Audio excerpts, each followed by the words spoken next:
Give me Inspector Lestrade. Sherlock Holmes calling. So Holmes is finally stumped. First time I've heard him call for help.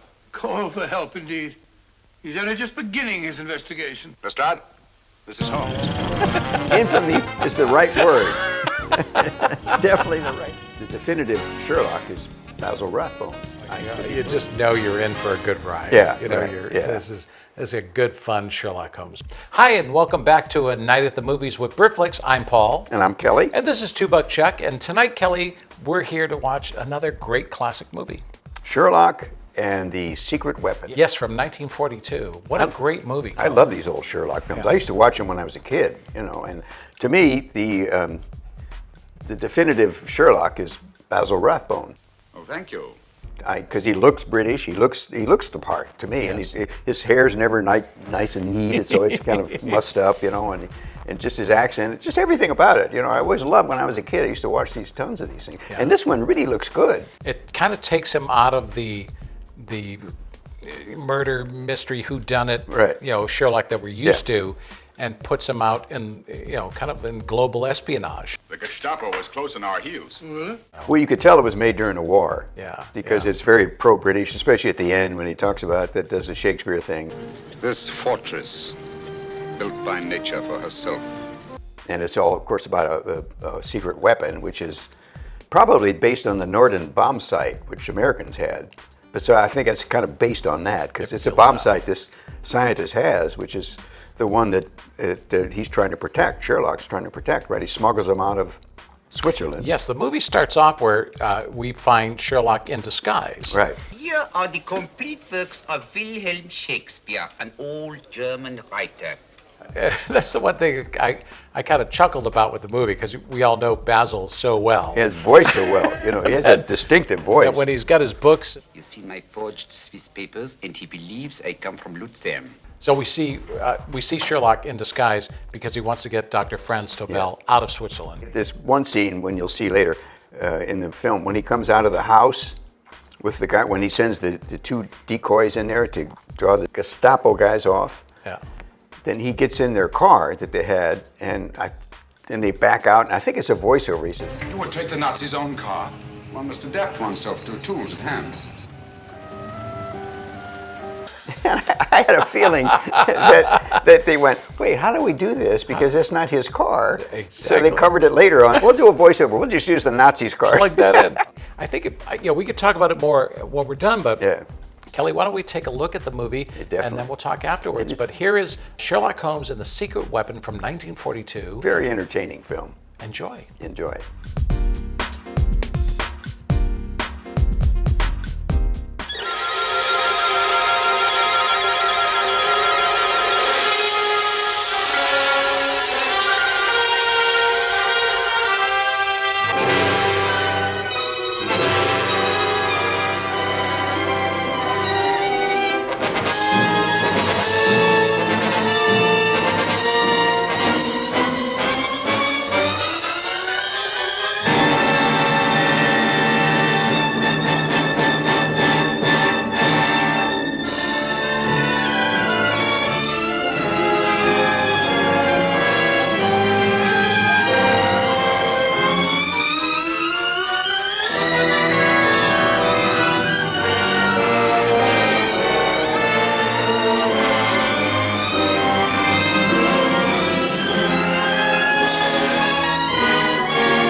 Is here.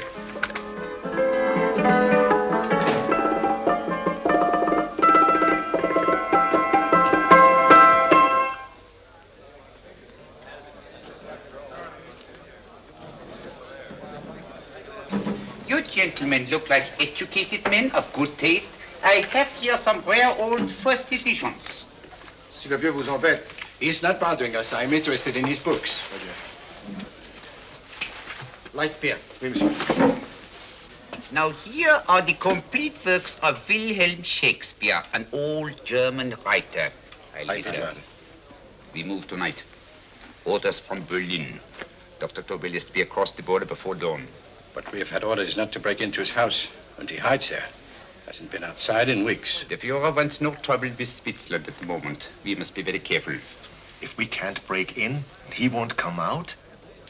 When the Führer needs something as badly as he needs the Tobel bomb site, there is always a way. Dr. Tobel is interested in my scientific volumes. He's seen my forged Swiss papers, and he believes I come from Lucerne. No, gentlemen, the price is much too low. I could not possibly sell so rare a book for such a price. I will induce Dr. Tobel to come on a visit to my shop as we pass the alleyway. You are interested in this book? A rare old set of Bismarck papers. One last warning. I've just had word from Berlin. The English Schweinhunter will try to take Dr. Tobel from under our very eyes. They are sending a stupid, bungling amateur detective. His name is Holmes, or some such foolishness. He will never escape from Switzerland alive. Now, quick. Have me thrown out of here. And watch for my signal from Dr. Tobel's window. But, gentlemen, you promised to buy one of my books. I told you no. Stop bothering us. They are not so great prices. Allez, vieux, sors d'ici, c'est d'étudiants. On va pas embêter les clients. Prends tes livres. Prends ton chapeau. Je crois pour mes livres. Prends les autres parts. C'est ta carte. Je ne veux pas aller à car. Allez, sors d'ici. Puis reviens plus, hein. En fait, les clients, mais c'est le plein. Cochon. Attends, reviens. French. English. How I hate those languages. Calm yourself, my dear Braun. In a short time, there will be only one language.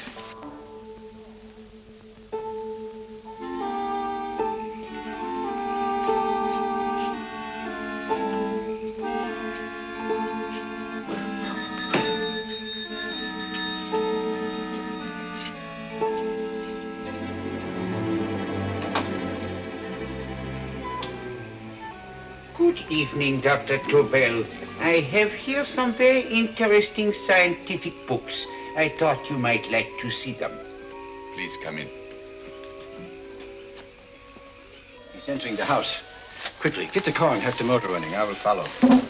Herr X will have the Tobel bomb site at the Führer while this Holmes is still having his tea. Now,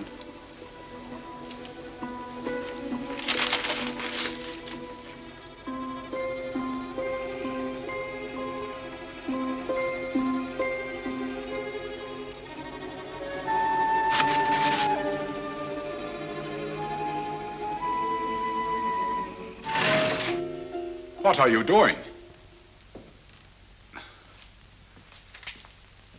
I am sorry, but for months every move I have made has been watched. I am not a coward, Mr. Holmes. They won't watch you anymore. Tonight they intend to take you forcibly across the German border. Then why do we wait here, doing nothing, like rats in a trap? Calm yourself, my dear Dr. Tobel. We shall not only escape their trap, but we shall also take the cheese away with us. But how? The 4 sections of your bomb site fit inside these ponderous tomes. Although I must confess that I shied at the thought of disemboweling a complete set of Charles Dickens. Oh, but you cannot hide me in a hollow book. My dear fellow, I'm sorry that my good friend Dr. Watson isn't here to explain to you that my preparations are never slipshod.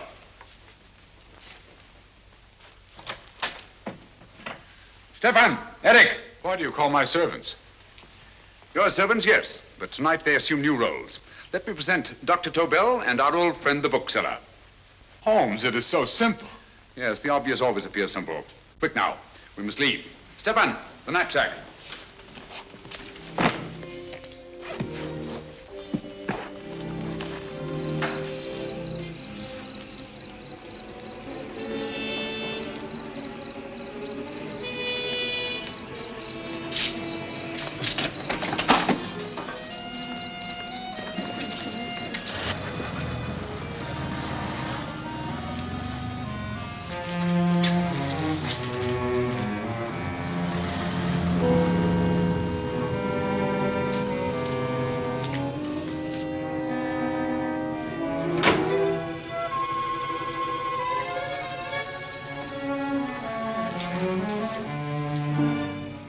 Stefan and Eric are proving excellent decoys.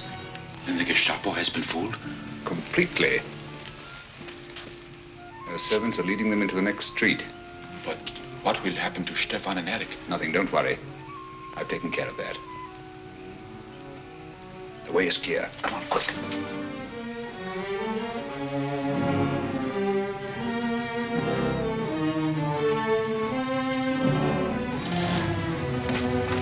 You would take the Nazis' own car?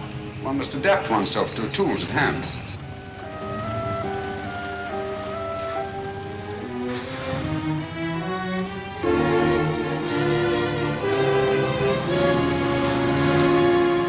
You think you made them believe you're a harmless old bookseller?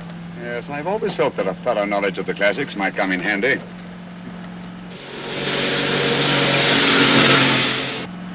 But how can we get across the border and through France? There's no need to get across. This very moment, a Royal Air Force plane is waiting for us at a secret landing place.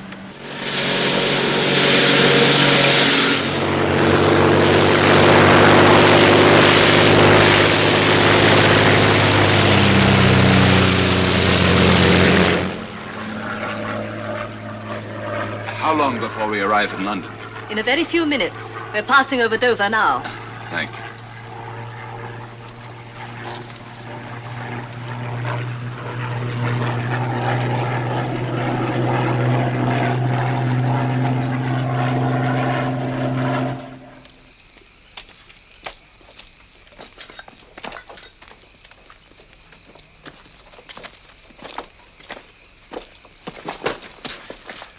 You'll have to get used to our London blackouts, Dr. Tobel.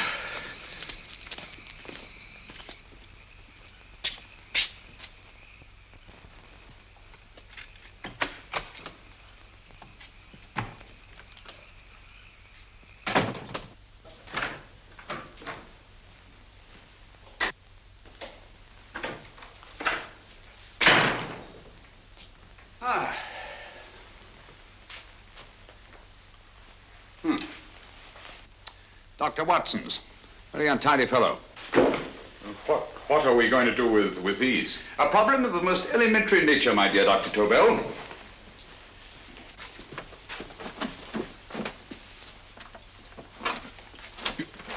You are going to keep them here? I have always believed in the theory, originally projected by Edgar Allan Poe, the American writer, that the best place to hide anything is where everyone can see it. Yes, but... You will remember, no doubt, in Poe's story, The Purloined Letter. The missive in question was always in plain view.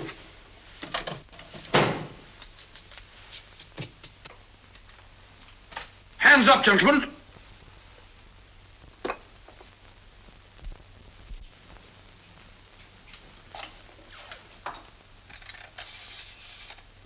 Scotland Yard, quick. Oh, my goodness. Good evening, Mrs. Hudson. Oh, why, it's Mr. Holmes. Holmes. Hello, Watson, old fellow. It's good to see you again. Telephone. Huh? Who do you want? Oh, yes, you're Scotland Yard. I'm afraid there's been a little mistake. Well, you needn't get angry. We all make mistakes at times. What? Well, if we didn't, you'd be out of a job. Dr. Tobel, this is my friend and associate, and as you may have observed, my watchdog, Dr. Watson. How do you do, sir? How do you do? Dr. Tobel and I flew in from Zurich this evening. You can put that thing away now, Watson. Dr. Tobel, awarded the Massingham Bequest for physics in 1939. My dear Watson, there is only one Dr. Tobel. Without Mr. Holmes, there would have been no Dr. Tobel, I am afraid. But I thought you were living in America, sir. I have been working in Switzerland for the past 2 years. And Holmes got you out? In the nick of time. There was not a point he overlooked. Every contingency was foreseen and provided for. It was magnificent. Thank you, Doctor. The problem is not without its interesting points. Is there anything you would like, Mr. Holmes? Oh, thank you, Mrs. Hudson. You can go to bed now. You gave me an awful fright dressed up like that. Well, good night, sir. He's quite right. You can't blame me for jumping to the conclusion that I did. He looked like a broken-down musician. Holmes, why didn't you take your fiddle with you? I never did think much of this dressing-up business. It was necessary, I assure you. The Gestapo was close on our heels. Really? This is Sherlock Holmes. I want to speak to Sir Reginald Bailey, please. Reginald Bailey? Is that the fellow who played Rugger for Blackheath? Yes, Watson. Oh. Hello, Sir Reginald. Holmes speaking. Yes, from Baker Street. I have Dr. Tobel with me. Oh, thank you. Very well, then. I'll meet you in half an hour. There must be no delay. I'll arrange with Sir Reginald to have the test tomorrow morning. I suggest that only cabinet ministers and your best aviation experts be present. Naturally. Watson, I leave Dr. Tobel in your care. Give him a sedative. This has been a strenuous business, and he has a long day ahead of him again tomorrow. Certainly, Holmes, of course. He shall sleep in my bedroom. I'll keep watch till you return. Thank you. It is not necessary to guard me. I am quite safe now. Safe, Dr. Tobel? I shouldn't count on it for a second. But, Mr. Holmes... A great deal may depend on your safety. And the enemy understands that just as well as we do. Good night.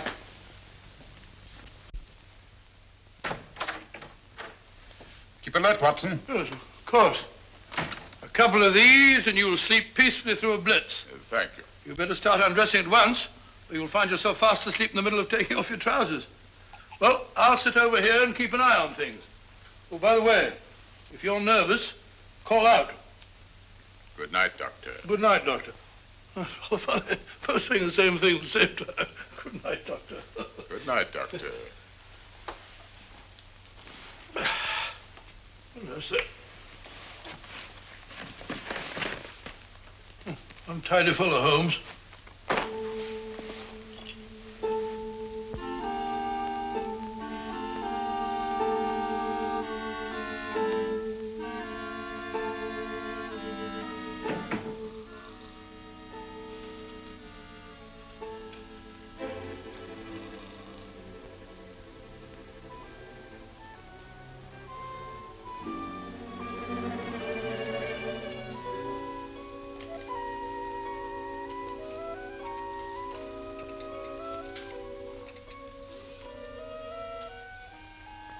Hello? Yes, I just arrived about an hour ago. It is most important that I see you at once. No, I cannot explain. It is now 5 minutes past midnight. I leave at once. Goodbye.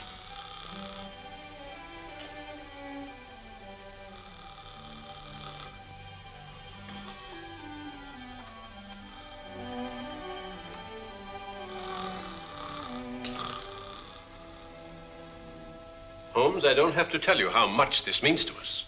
We shall know a great deal more about the bomb site after the demonstration, Sir Reginald. The War Office have a pretty good idea of the value of the Tobel bomb site, just as the Nazis have.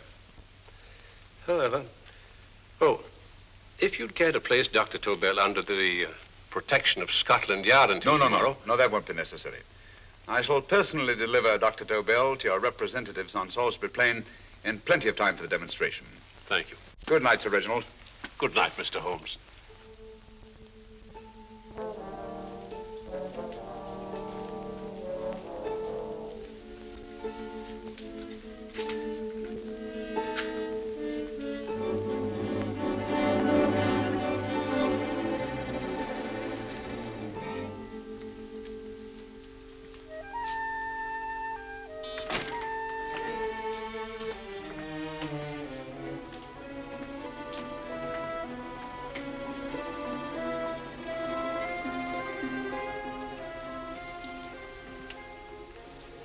Charlotte Averley, flat B. Right. Get the car ready. I'll wait here until he comes out.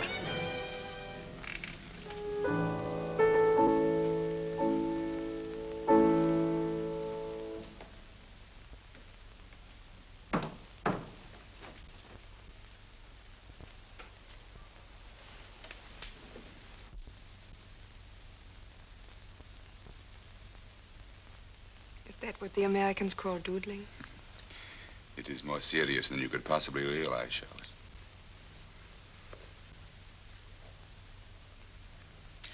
Good. More coffee? No, thank you, darling. I must get back before they miss me. We've been separated for so long.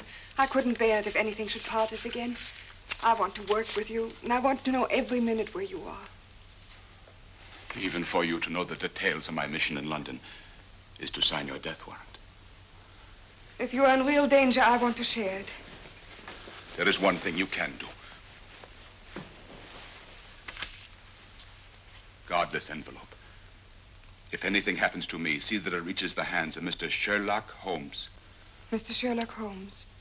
Yes. I pray I never have to deliver it.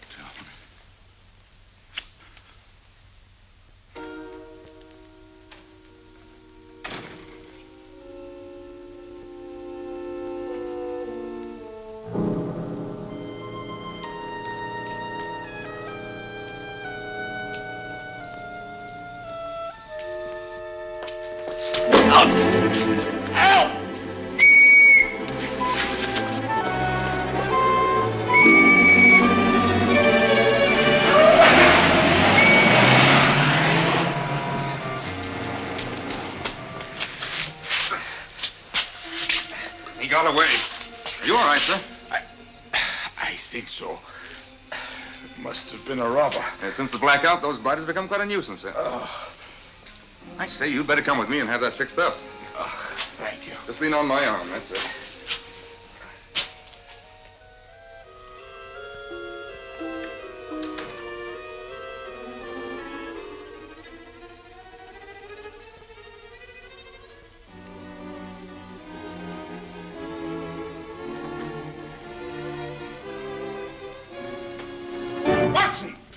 Watson, wake up! Huh?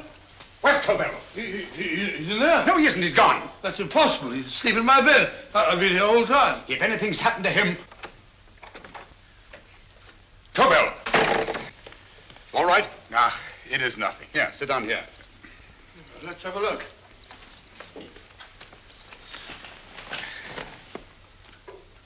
Oh, it doesn't look too bad. Who patched you up? The police doctor? Yes. You look as if you'd been attacked. Obviously, my dear Watson. Dr. Tobel, do you suspect the woman of arranging the trap? Woman? What woman? She's blonde, 5'6", full-lipped, and very affectionate. Oh, really? You've known her for a long time. You were attacked after leaving her apartment. Holmes, how do you know this? The face powder on your coat tells me of her height and her affection for you. You held her close before departing. Steady, Holmes. It's all there for the trained eye to read, Watson. But look here, why couldn't he have been attacked on his way to the woman's apartment? The mark of a blow has erased some of the powder. Obviously, if the attack came first, the powder would have remained undisturbed. And the full lips? That was a guess. I never guess, Watson. You have rubbed the lipstick from your face with the handkerchief you now hold in your hand. And that amount of lipstick never came from a pair of thin lips. And the blonde hair? Good gracious me. Mr. Holmes, I am glad you are on my side. Well, in that case, you will desist from disobeying my orders and slipping out while your bodyguard sleeps his watch away. It won't happen again, Holmes. I was sitting in front of the fire. All right, Watson, all right. I'm sorry. Now, can you describe your assailant? I never saw him. A great figure came at me in the dark. I felt a stunning blow on my head, and instantly fingers were at my throat. But you must have noticed something about him. Think, man. A thing of little consequence to you may mean a great deal to me. Wait a moment. There was one thing. Long fingers at my throat like steel. And then an odor, a heavy, drug-like odor. A drug? Opium? That is it. I am sure of it now.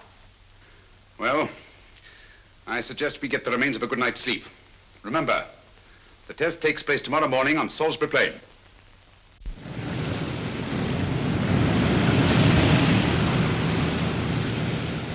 The principle of Dr. Tobel's device involves the use of 3 sonic beams. Is that right, sir? That appears to be it.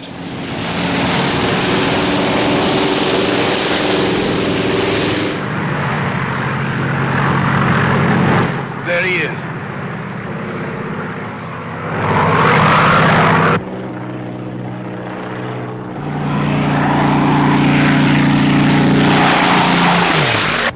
We're on the course now, sir.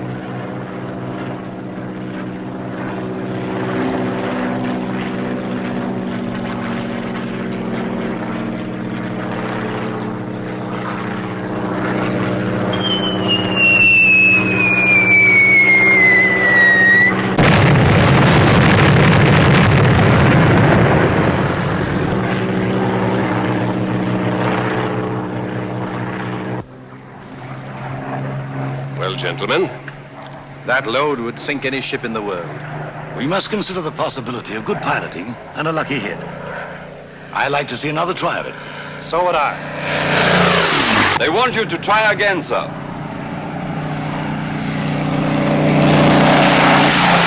He is coming into position now, sir.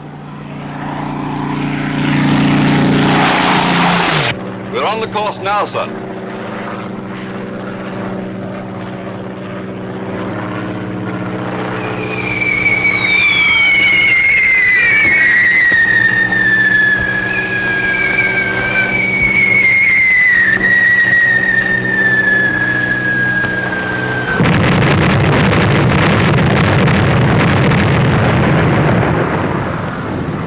Well, gentlemen, how do you like the bomb sight now? Marvelous.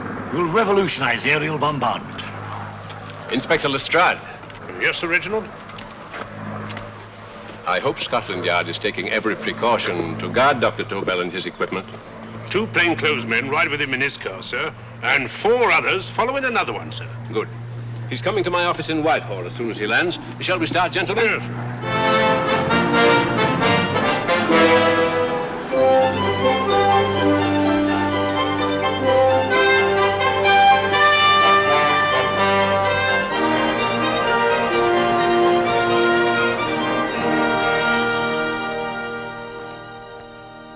Well, here he is, gentlemen. Congratulations, sir. It was excellent.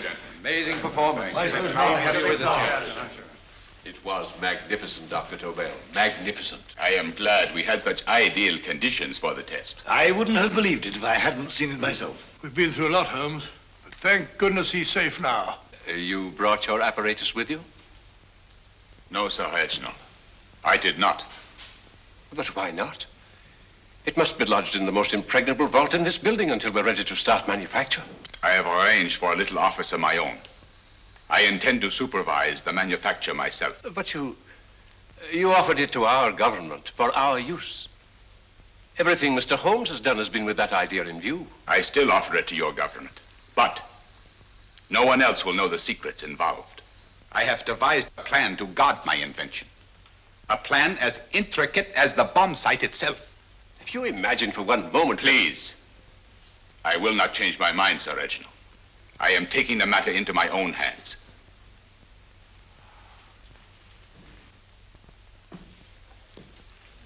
Just what do you propose to do, Dr. Tobel? I am sorry. I cannot reveal the details of my plan for the present. Do you think that's wise? I regret, gentlemen, I cannot change my decision. I shall work independently. Can't you persuade him, Holmes? But supposing something should happen to you, Dr. Tobel. You know, there's already been one attempt on your life. And if Holmes' suspicions are right... What, Watson? There is no use discussing it, gentlemen. My mind is made up. Scotland Yard will redouble the guard about you, Doctor. In fact, we'll quadruple it. That is just what I do not wish done, Inspector. Huh? That would only draw attention to my activities. Good day, gentlemen.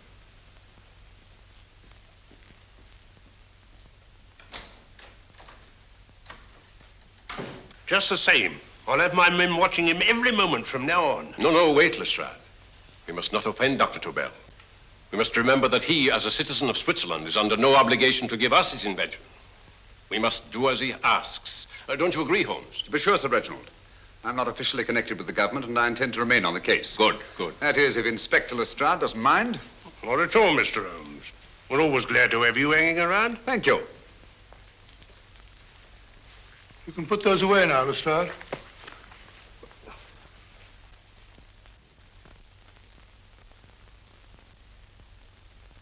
Hoffner, I am entrusting this to you because, first of all, you are a Swiss. And second, there is no doubt in my mind of your ability. I'm honored, Dr. Tobel. I have divided the mechanism of my invention into 4 units. Each is meaningless without the others. You have delivered the other 3. Yes. No one but myself knows the identity of the 4 scientists working on the 4 units. Their names are not even known to each other. I think I understand. From what you tell me, it will be easy to reproduce the unit assigned to me in any quantity you wish. I knew I could rely on you. I will get in touch with you as soon as I have made the rest of my arrangements. No. The back door, if you please, Professor Hoffner. Au revoir. Au revoir.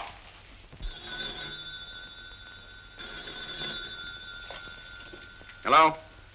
Yes, Lestrade? Oh. Very well. What is it, Holmes? Just as I feared. Lestrade's men report that Tobel is missing. Missing?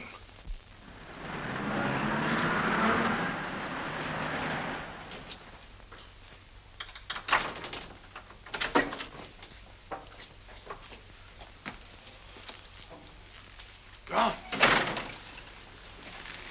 Yes, I was afraid of this. How long has he been missing?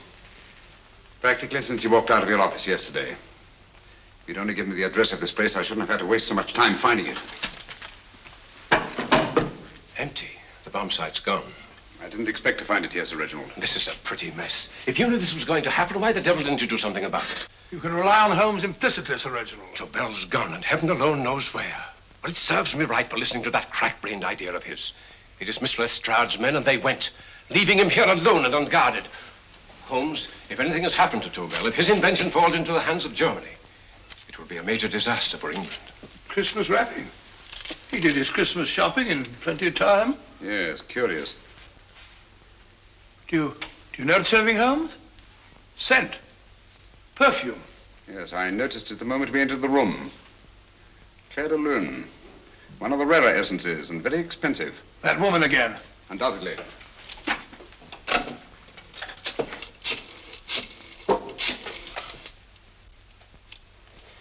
Give me Inspector Lestrade. Sherlock Holmes calling. So Holmes is finally stumped. First time I've heard him call for help. Call for help, indeed. He's only just beginning his investigation. Lestrade, this is Holmes. Check the records and trace a call made on my private telephone at Baker Street at approximately 12 o'clock on the night of Dr. Tobel's arrival in London. Finally stumped, eh, Sir Reginald? Yes, Lestrade? Wait a minute. Charlotte, Aberley, 34, St. George's Street, flat B. Excellent, Lestrade. Thank you. Where is Dr. Tobel? I can't tell you. You mean you won't tell me? I don't know. How many Christmas packages did you take to him, Miss Aberley? 5.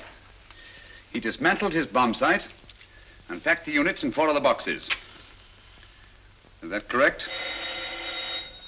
Pardon me.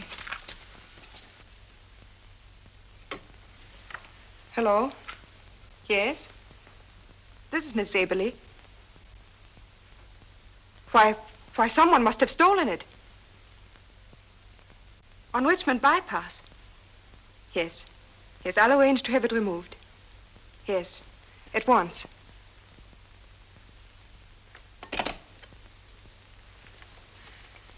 Now I can be frank with you, Mr. Holmes. Dr. Tobel has disappeared. They found my car on Richmond Bypass, wrecked. I loaned it to him last night. For what purpose, Miss Aberley? He wouldn't tell me. But he said that if anything should happen to him, I was to give you this. Holmes? Then he must have expected something. Yes. His envelope has been opened and resealed. Oh, but that isn't possible. It hasn't been out of my hands.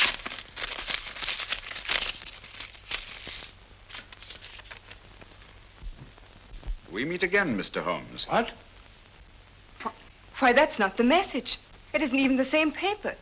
I saw Dr. Tobel draw little sets of figures. What kind of figures? Well, they looked like little dancing men. Dancing men? That's curious. Who's been in this apartment since Dr. Tobel entrusted that envelope to your care? Why, no one. I've had no visitors. Think. Possibly a tradesman. No. Only the one for a few minutes. And that one? A workman. He came to fix my light switch. He couldn't have possibly... Did you send for him? Why, no. My lights went out, and soon afterwards he knocked at my door and told me the porter had sent him up. That's where he worked. But he wasn't alone in this room more than 5 minutes. And he did fix the lights. They went on again. The switch hasn't been touched. The paint still covers the screw heads. He simply threw the main switch in the basement, pretended to work on this one, and after a few moments, an accomplice threw the main switch back on. But in those few minutes... Did you get a look at his face? No, only a glance.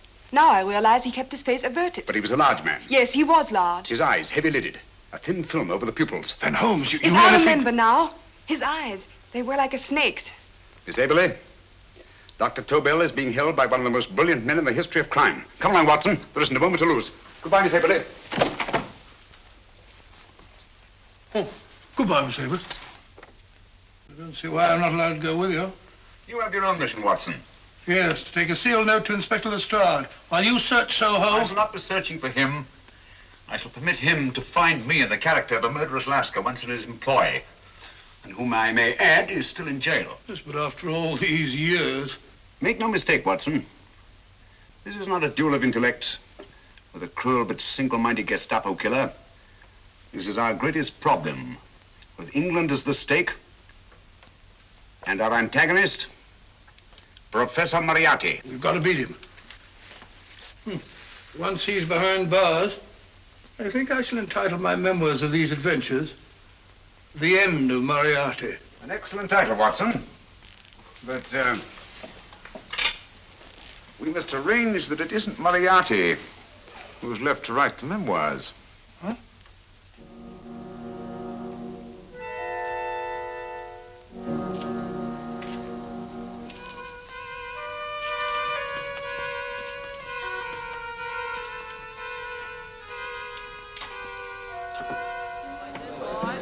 Up she rises, up she rises early in the morning. Up she rises, up she rises, up she rises early in the morning. Up she rises, up she rises, up she rises early in the morning. Up she rises, up she rises.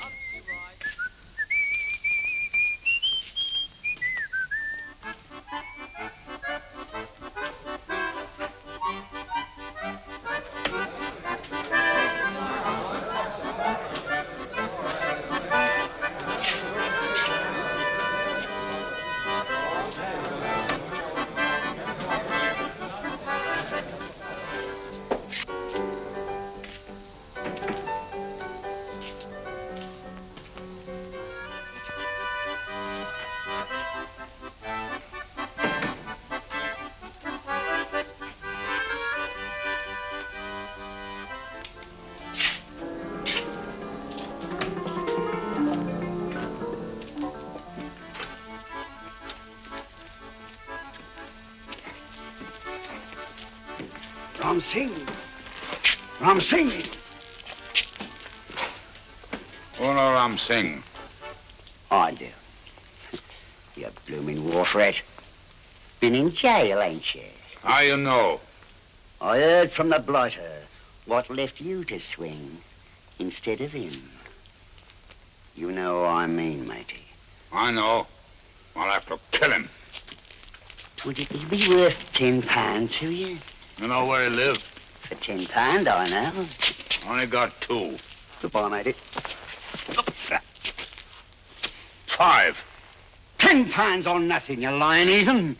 You dirty thief. Well, that ain't so much to ask for what you want to know. You'll make good bargain.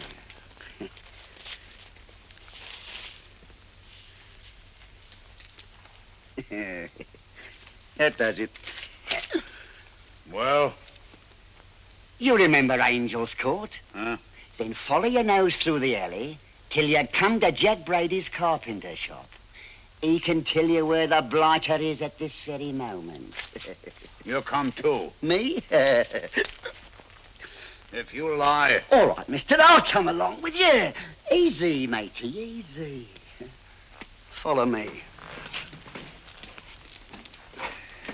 Please, Governor, I ain't had nothing to eat for 2 days. Please. Go away.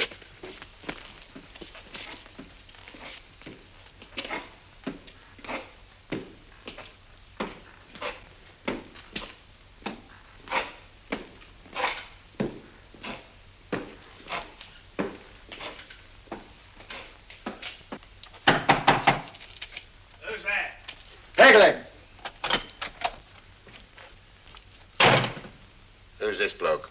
He's a bloodthirsty heathen, but there's good money to spend for information.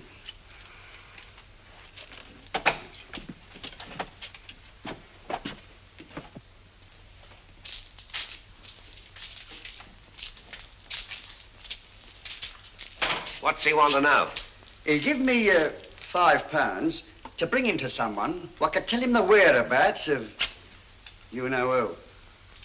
You not tell me I cut two throat. Cost you another £5. £5 more, eh? You pay him. Me?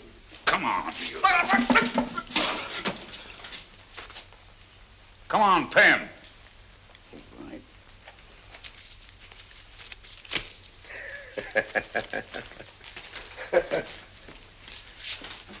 I'll tell you all right, I will. The truth, and that's a fact. The blighters in Davy Jones's locker are feeding the fishes he is, deader than a blinking mackerel. Now, ain't that worth a £5?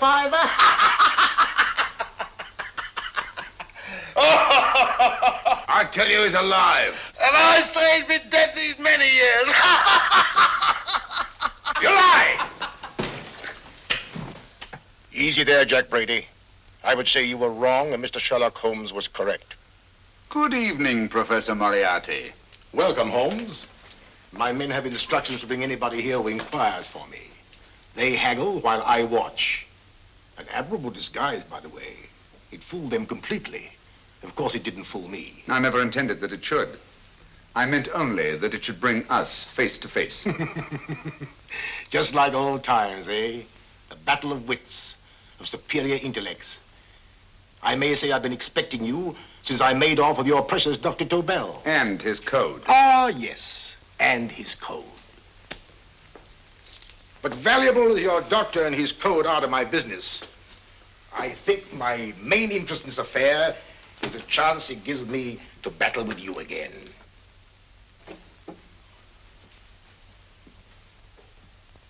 Moriarty, this is no simple crime that you contemplate. It's a staggering blow against your own country. That doesn't concern me overly. I shall make greater profit from this affair than all my other adventures put together. Then you refuse? Oh, most assuredly. In fact, I intend to ensure the success of this venture tonight by liquidating you, Mr. Holmes. I think that is the American phrase. Quite. You, the one man intelligent enough to stand in my way. A gun? Oh, come now. This is not the Professor Moriarty, the master criminal I once knew. A dock rat could do as much. Did you think I was going to shoot you, Mr. Holmes? Oh, dear me, no. This is simply to prevent a troublesome scene. I expected you and made full arrangements. You see, my good Mr. Holmes, these shelves lift out. And you will rest somewhat uncomfortably in the false bottom of this sea chest. My sailor friend, Jack Brady, goes to sea immediately. Once out of sight of land, he pushes the chest overboard. Time up. Perhaps your good friend, Dr. Watson, can entitle this adventure The End of Sherlock Holmes. He will be disappointed. He intended to call it The End of Professor Moriarty. Hurry. Yes, sir.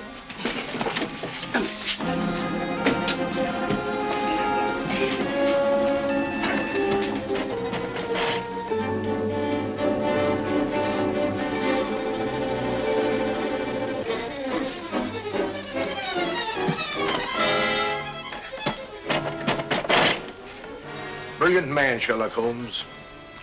Too bad he was honest. The one-legged man. He takes Mr. Holmes right to that carpenter shop.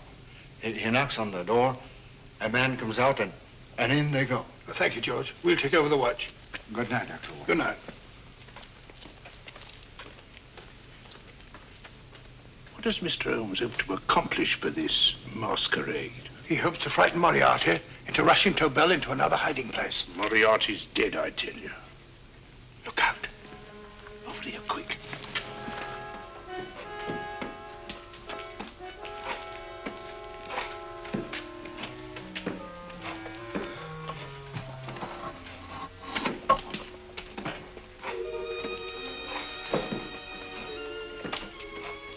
Hey, just a minute. Who's that?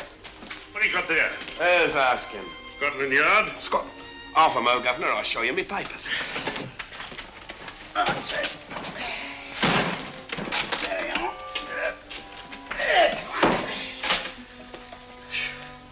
There you are, Governor. I'm Jack Brady, ship's carpenter. Shipping out tonight in a convoy. Destination unknown. My pal here's helping me get my chest aboard. Make him open it, Lestrade. Yes, go on. All right, Governor. See for yourself. There's nothing here, Doctor. Just a couple of simple seafaring men. All right, get on with it. Thank you, Governor.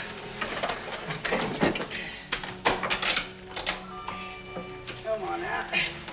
Easy does it. Right. Good night, your lordships. Told you it was a lot of nonsense. I don't understand. That thing was weigh a ton. Look at those men staggering. You've hit on something, Doctor. A few tools wouldn't take that much energy. We've just looked inside. On the top only, there might be a false bottom. Hey, you! You stop there! Stop or I'll shoot!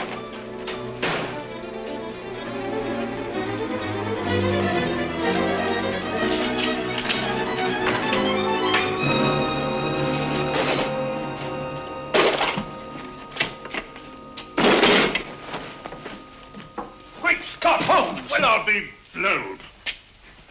You're not hurt? No. Well, you needn't have yelled at them so abruptly. Huh? They dropped me on my head. Oh. Moriarty would have been delighted. So Professor Moriarty is alive? Alive and in possession of Dr. Tobel's code. No good going back. They've all gone. And what are you going to do? Well, first I'm going to wash this filthy stuff off my face. Then I'm going to see Miss Eberly again. I've got to find some clue to the content of Dr. Tobel's message. Come along, quick. I only got one glimpse of the note while he was preparing it. He was seated at this desk. No, he was sitting on the couch when he wrote the message, but he sealed the envelope here. The message was written in ink with this pen. No, he used a pencil. This one. Thank you. Used this writing pad? Yes. Has it been used since? No. They should be here. They must be here. What, Mr. Holmes? The lead in this pencil is hard. Hard enough to make an impression on the coarse fibers of which this paper is made. The impressions at the moment are invisible. If we immerse this sheet in a solution of fluorescent salts, dry it, and then photograph it by ultraviolet light, the fibers broken by the writing will absorb less of the solution than other parts of the paper. Switch off the lights, Watson.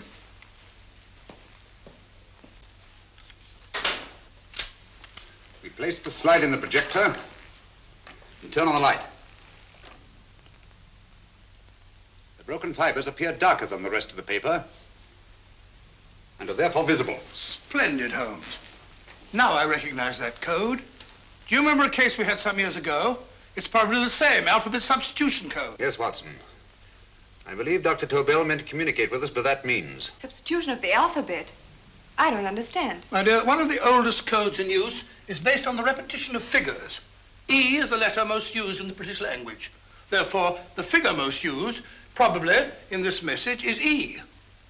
T, A, O, I, and N follow in that order of frequency. You mean you can read these figures as if they were letters of the alphabet? Elementary, my dear Miss Eberly. Give me 1 minute, and you shall have the message.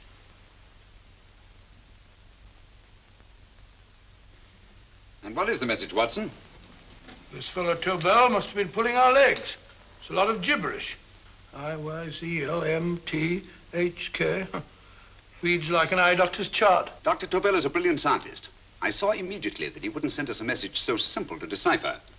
Neither would he affix these top figures without a meaning. Then it isn't the alphabet substitution code. Yes, it is, Watson, but with a very clever variation. You see, the 1, 2, 3 figures means that we skip letters in that order. In other words, observe, Watson. The first letter, which is I, skips 1 and becomes J. The second letter, Y, skips 2 and becomes A. And the third skips 3 and becomes C. J-A-C. J-A-C-O-B-D-U-R-R-E-R.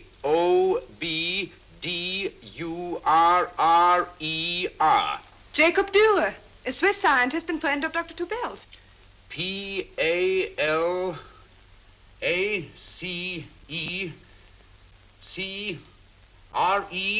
Palace Crescent. Right. I say, Holmes, this man Dora must be important. Obviously, Watson. He must have some connection with the bomb site, or Tobel wouldn't have taken so much trouble to see that I got his name. Take down the rest of the message. J-O-S-E-P-H, Joseph. E-M-D-D-I-A-C. Number 4 doesn't make any sense. He must have used some other variations. 4 names and addresses. Jacob Dürer, Professor Farrell, Dr. Kern, and this 4th infernal cipher which doesn't fit the code. Christmas boxes. Watson, I'm beginning to see the plan. Dr. Tobel divided his bomb site into 4 parts, just as we brought it back from Switzerland. He's given one section of the mechanism to each of these famous scientists. What a fascinating plan. You see, each part is useless without the other 3, and undoubtedly, none of these scientists is known to each other. Professor Moriarty also has the code, and we must allow for his ability to decipher it. We haven't time to break the 4th code now. We must get to the first 3 men before Moriarty does. Palace Crescent first? Right. I'll go and get a taxi. Miss Everly, will you please wait here till we return? Thank you.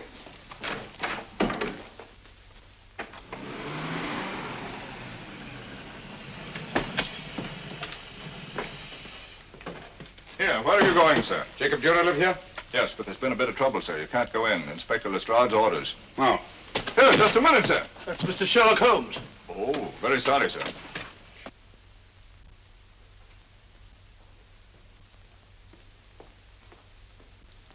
Dead? Dead as a doornail. Mr. Holmes, how did you know about this? The yard only heard 15 minutes ago. We better hurry, Holmes. There's still time to save Farrell and Kern. Too late, Watson. By this time, Farrell and Kern are dead, too. What? Deductions again, Mr. Holmes? Facts, Inspector. Oh, facts. But how do you know about them?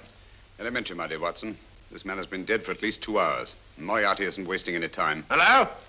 This is Lestrade. Put me on to McAtee. Oh, McAtee? Oh, this is Lestrade. Do you know anything about 2 men named... Farrell and Kern. Farrell and Kern? What, both of them?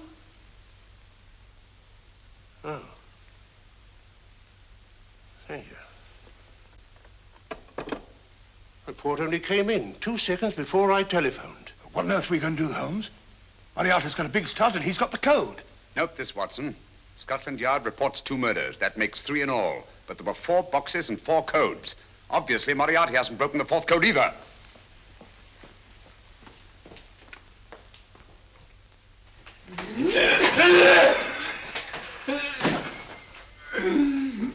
What is the name of the 4th man? I can't remember. What is the name of the 4th man? I have forgotten. What is the name of the 4th man? I don't know. I don't know. What is the name of the 4th man? I can't remember. 4th man. What is the name of the 4th man? What is the name of the 4th man? Holmes, don't you realize what this means to England? We not only lose the Tobel bomb site ourselves, but Germany gets it. Coventry, Bath, Plymouth, London. Not to mention Norwich and Hull. All over again, but with 10 times the effect. Don't you suppose I realize that's Reginald? Don't you suppose I'd give my life to decode the last name of that message? There must be some solution. Naturally, Watson. You needn't be rude. I need a drink. I'm all in. I can't think anymore. All these letters and figures whirling through my brain. It's all twisted round. Twisted round. Huh? That's it. That's what? Twisted around, you said. So simple, I never thought of it. Reverse the slide.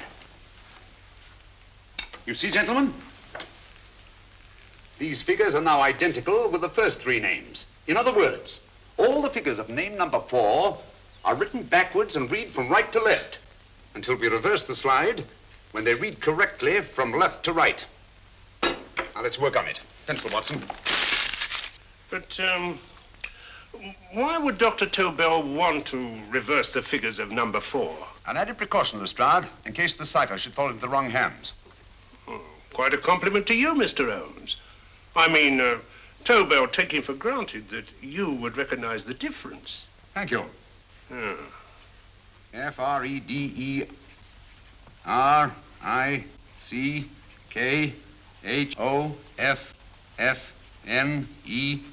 Frederic-Hoffner. Frederic Hoffner. S-L-O-A-N-E-S-Q-U. Sloane Square. We must leave at once. Wait a minute.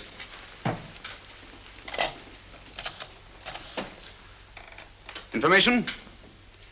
Will you please give me the address of a Frederic Hoffner in Sloane Square? I'll break this code. I'll find the name of that fourth man before Holmes does. There is not much more time.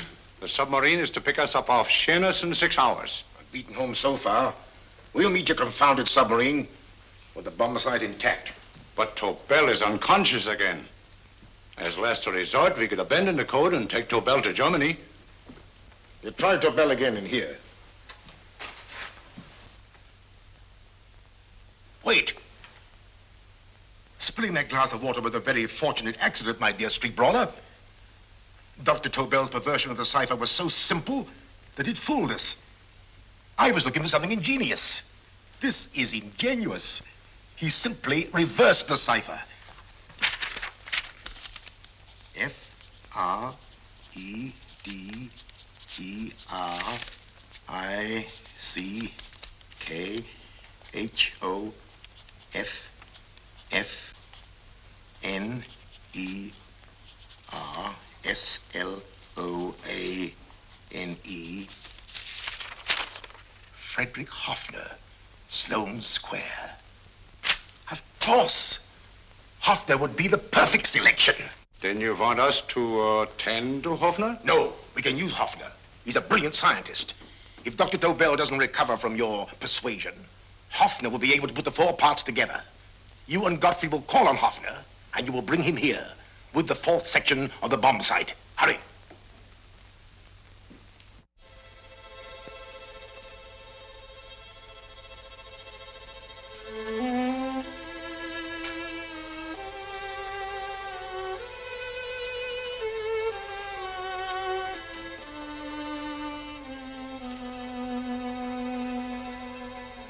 Put up your hands, Professor Hoffner.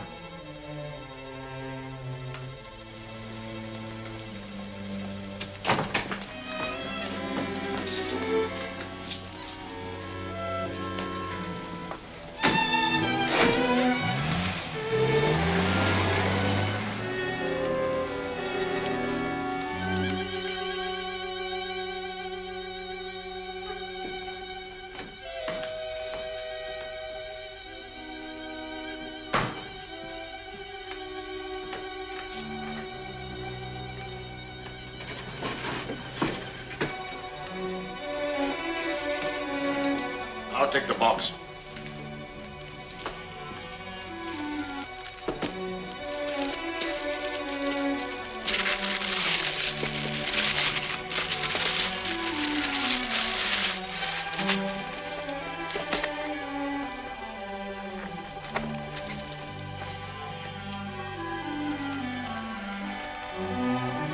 We meet again, Professor.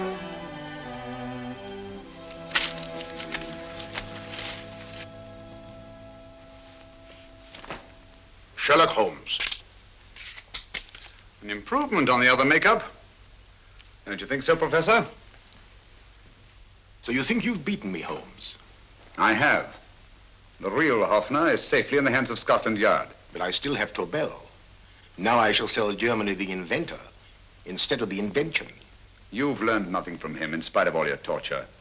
Otherwise, you wouldn't be trying so desperately to collect the 4 sections of the bomb site. A keen observation, my dear Holmes. But observe further that you are now in my hands, and I have profited by my last mistake of allowing underlings to attend to you. Holmes took my place, and while the Nazis were inside with him, he instructed me to attach a small apparatus underneath their car. He's a brilliant fellow, Holmes. I helped him prepare the apparatus. Did you really, Doctor? That is, I poured in the luminous paint when you told me to. Very clever, Dr. Watson. The apparatus drips at regular intervals. leaving a trail of luminous paint. I see, leading us to Moriarty and Mr. Holmes.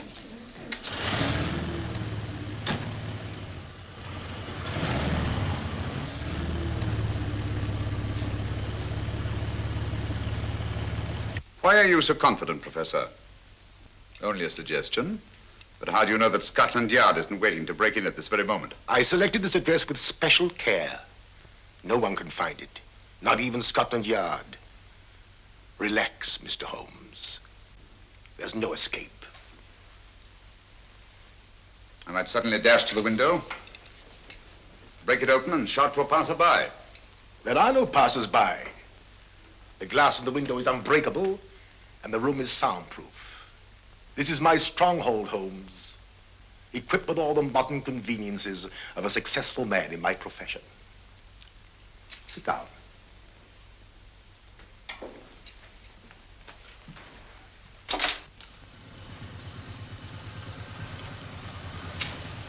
They faded out again, sir.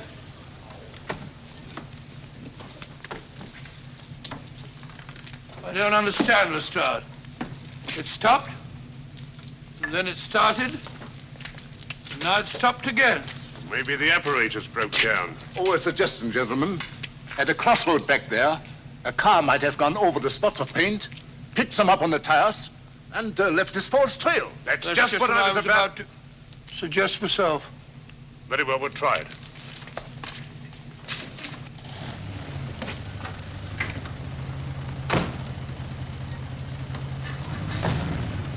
Now, Holmes, what should it be? The gas chamber, the cup of hemlock, or just a simple bullet through your brain? You disappoint me, Professor. Indeed? Yes.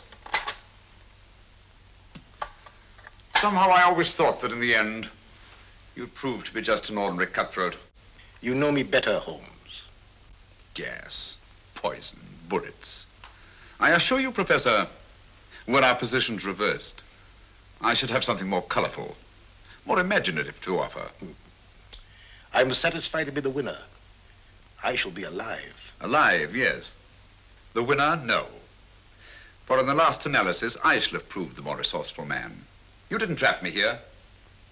I came here because I wanted to prevent your getting Hoffner. And all you can do in return is to commit ordinary murder, to relieve your sense of frustration. And what, my good Mr. Holmes, could you have conceived that would have been so much more colorful?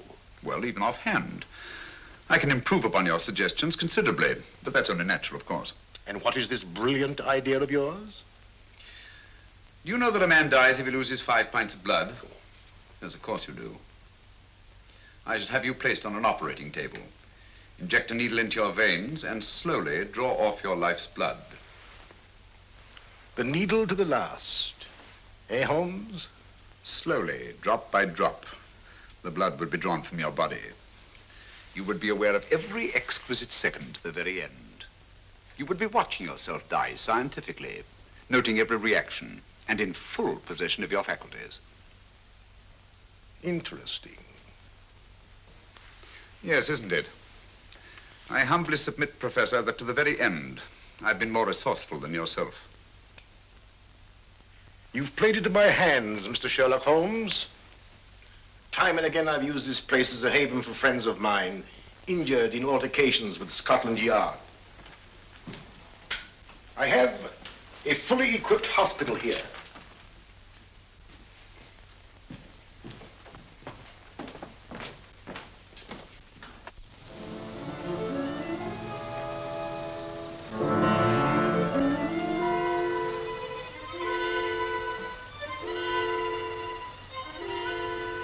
The trail goes this way, Inspector.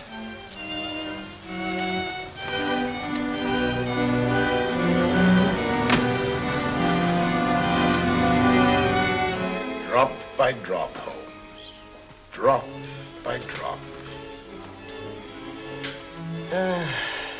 In a way, I'm almost sorry. You were a stimulating influence to me. But it was obvious that I should win in the end.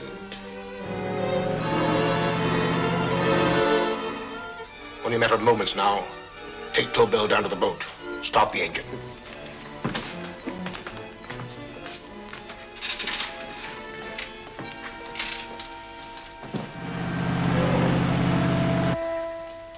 closer to the end, Holmes. Closer and closer. Each second, a few more drops leave your desiccated body. And you can feel them, can't you? You're perfectly conscious, aren't you, Holmes? I shall be conscious long after you're dead, Moriarty. Ha! Still the same old swaggering, conceited Sherlock Holmes.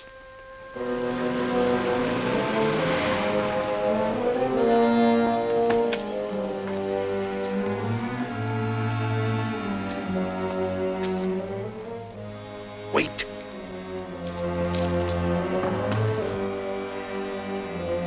If Moriarty hears a shot, he'll kill Holmes.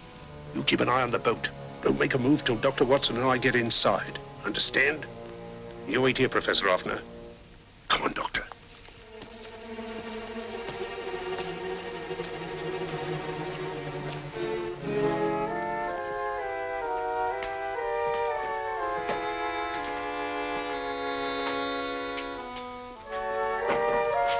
The water's this way.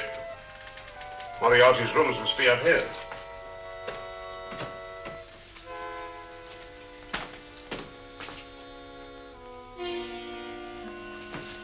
I can't wait any longer, Holmes.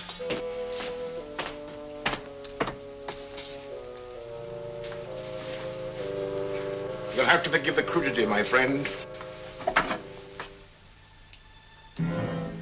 This is only the coup de grace. Stand still, Moriarty, you're done for. Holmes! On the contrary, Inspector, my men are outside. It's you who are done for. Really? Just take a look out the window and see for yourself.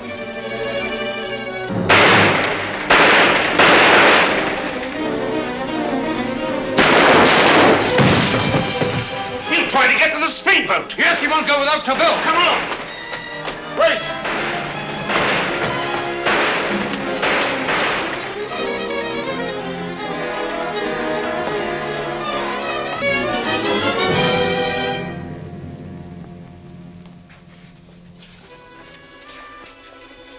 Here's Dr. Tobel, Inspector. He ain't too badly hurt. Thank heavens for that. Look after him, will you, Hoffner?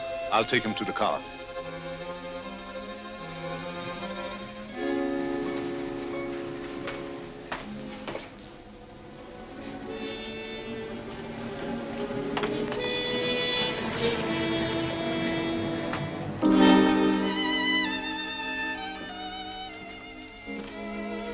I expected you, but not with my revolver. You realize, of course, when I was brought into the room blindfolded, that I heard the mechanism of this door? Of course. And yet, knowing that I'd heard it, you planned this way of escape. Not very flattering to me. Suicide, my dear Professor. Not at all, my dear Holmes. You see, this is not an ordinary passageway. Oh, my mistake. It has been as equally well prepared as the rest of my humble quarters. I have a trap set, electric eye principle. My passing through will break the beam and automatically open a highly deceptive trap door. Behind me, of course, my pursuer, meaning you, my dear Holmes, will then be plunged 60 feet into the sewers below. Holmes!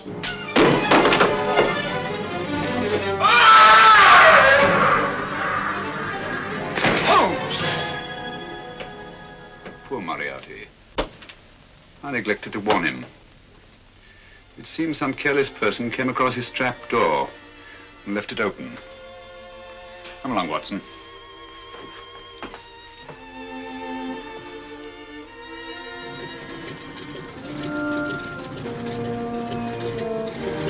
Germany wanted the Tobel bomb site. We'll send her thousands of them in RAF planes.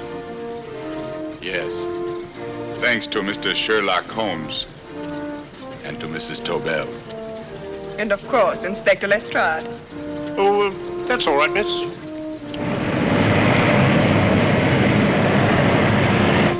Things are looking up, Holmes. This little island's still on the map. Yes. This fortress, built by nature for herself. This blessed plot. This earth, this realm. this England.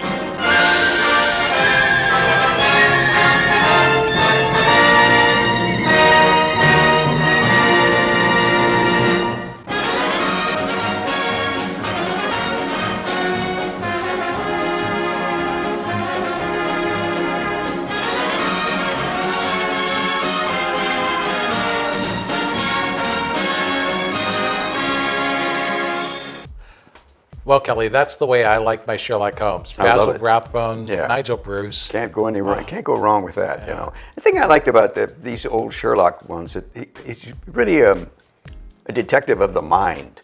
There's really very little physical thing, except when he gets thrown in the trunk and they're gonna, you know. That's right. figure him Yeah. out. But everything it's all precise observations, all about. Are you saying up here. unlike the Robert Downey Yeah, Kung Fu? yeah, those Sherlock kind of, Holmes? Yeah, it wasn't really Sherlock Holmes to me. He wasn't. He wasn't that kind of detective. He was all. It was all up here. So the nice twist of the movie is because you're watching Sherlock Holmes and the Secret Weapon, but if you're watching it for the first time, you don't know that Professor Moriarty is going to pop up in this. No, I had no idea. Because we in the series you've assumed he's died. Yeah, I had no idea. Yeah, from a previous film. Right, and they had mentioned that there. Yeah. Oh, he's dead. He's you dead. Know, don't worry about it. And so he does pop up again. Comes back again. On the face of these movies, you could easily write off these that being universal Hollywood adaptations of Sherlock, but they do actually have some details. Yeah, in there that's that well. are, I never knew interesting. that you Yeah. couldn't live without 5 pints of blood, and I thought, well, that was really interesting. Yeah. Yeah. You know, I thought it was such a well done. And that was the first time. I don't remember Sherlock films where they had like a torture scene where they're torturing the scientist, trying to get him to tell. That's Because right. the scientist has put all these components have to go together to make this bomb site. Yeah. If you only have one, there's no way you can figure it out. And I thought it was really interesting the doodle that he had, because when I saw him doodle, I thought, what does that all mean? And I didn't know that one way the doodle was meant a letter. And the fun, like you had said, the fun cerebral thing about Sherlock is that Watson initially figures it out. Yeah. But he's missed a step. Yeah. Yeah. He comes up with this gibberish and stuff, letters, all and consonants. And then Sherlock finds the little key that unlocks that, and then he finds a final key, which is because Watson says this is all twisted, and Sherlock goes twisted, and then he realizes if you put the slide in backwards. So simple, I never thought of it.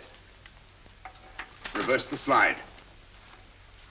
There's something about when you watch a Sherlock Holmes movie, these Sherlock Holmes movies, when that first shot of the two of them in the fog, the two actors, before the credits come up, and they're coming through the fog, you just know you're in for a good ride. Yeah, they're good little stories, and no, this doesn't disappoint. We should look for some more of those and see if we should. And the good thing is that there's some more public domain movies, Sherlock's in the series. So I think sooner than later, we will definitely have another one, and we'll be watching with you because I love these. So thanks for joining us for the 1942 Sherlock Holmes and the Secret Weapon with Basil Rathbone, Nigel Bruce, and Lionel Atwill. I'm Paul. And I'm Kelly. And this is Chuck, and we give this movie 2 chucks up. We'll see you next time.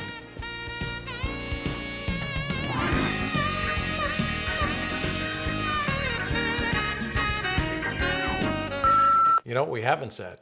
We give Sherlock thumbs up, or no, a $2 chuck up. 2 chucks. 2 chucks up. It's everything.